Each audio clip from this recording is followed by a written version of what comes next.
林书记，你也讲2句。林宇点头，直接接过话题。这个孔亮给我们公安干警脸上抹黑了，他是进去了，但留下的污点却需要我们为他洗刷。我和王局商议决定，在我们公安局内部展开反腐倡廉活动，严厉打击吃拿卡要、收红包等行为，发现一个处理一个，绝不姑息。林书记说的就是我的意思，以后大家注意点，除了工资奖金以外的钱，一概不能收。林宇见下面有人露出难色，语气一转道：我理解你们的心情，警察工资低，想多拿点钱回家养家糊口。我给你们机会，从下个月开始，我们公安局从局长到辅警都要动起来，外出执勤的超过正常时间发执勤奖，每个月执勤超过25天发全勤奖，额外加班有参补，夜班执勤有夜班津贴。只要你们有干劲，工资就会上涨。我也有份的吗？全部都给我动起来，都躲在办公室摸鱼，还叫什么人民警察？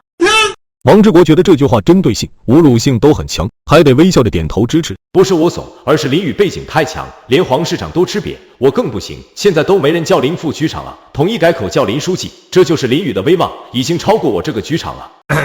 林书记，这么搞动静是不是太大了点？没事，我们目的也是为了维护路城治安。我还是觉得应该向政府汇报一下。那就麻烦局长向市里汇报一下。王志国点头答应，下面人看得一愣一愣的，局长都得听林书记的。林书记，王局，咱们局政治处缺一个主任，是不是顺便讨论一下？大哥。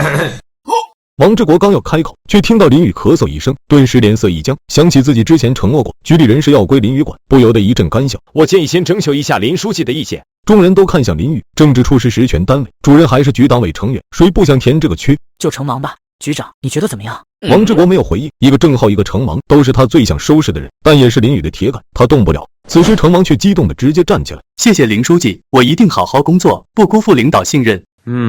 众人见林宇选了程芒，全都露出羡慕之色。散会后，程芒跟着林宇回到办公室，提拔你当主任，不是让你端茶送水，要把这个主任当好。领导请放心，政治处我一定帮您看好，今后不论我当什么官，都是您的管家，能给您服务是我的荣幸。林宇笑着摇头，马屁拍得太肉麻了。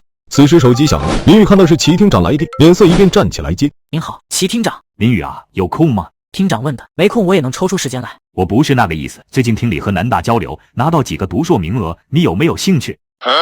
让我读硕士？林宇脑袋有点懵，好不容易打下来的大好局面，跑去学习，这不跟我发配汤副院长一样吗？齐厅仿佛猜到林宇想法，笑着道：这个不需要入校学习，抽空来报个名，把书本领回去家，考试的时候签个到，时间到了把证领了，你就是硕士。那要考不过怎么办？报过。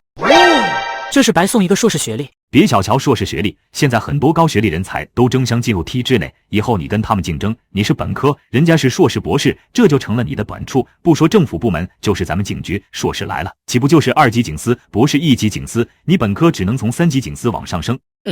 学历也变成加分项了。不然你以为那些处级厅级官员为什么那么热衷学习？以后你想升到我这个位置，硕士可能就是标配。明白了，谢谢齐厅。南大硕士含金量还是挺高的，省厅那么多处级领导肯定不够分，齐厅能想到自己，绝对是照顾。这点小事还谢什么？专业有要求吗？咱们公安系统报的大多都是政治科目，我想报经济有关的专业。齐厅长立刻明白林宇的想法，这样也好，多项本事就多一条出路。等你到了我这个位置，想动一动，简直比登天还难。谢谢齐厅。没事，我挂了。当官还发学位，爸妈知道了想必会很高兴。林宇抽空在网上搜索了一下，书记陆青云国际商务硕士，市长黄有光工商管理学硕士，其他常委都是本科学历。林宇敏锐意识到齐厅给的这个机会很难得，正处级官员都没有，他有了。领导，有什么事？这是我给红路办的转正通知，您看看有没有要补充的。不是没有名额了吗？领导需要，名额随时都有，不过这些话不能明面上说，不然显得领导公器私用。我刚才查了一下，待转正的名单里有一个是通过走后门找关系送礼才得到的转正机会，我把它给否了。领导的教诲我一直牢记，要把升职机会交给那些真正热爱工作、立过功劳的人。红路警官自从入职以来表现很好，总冲锋在第一线，协助领导破了不少案子，我认为他很合适。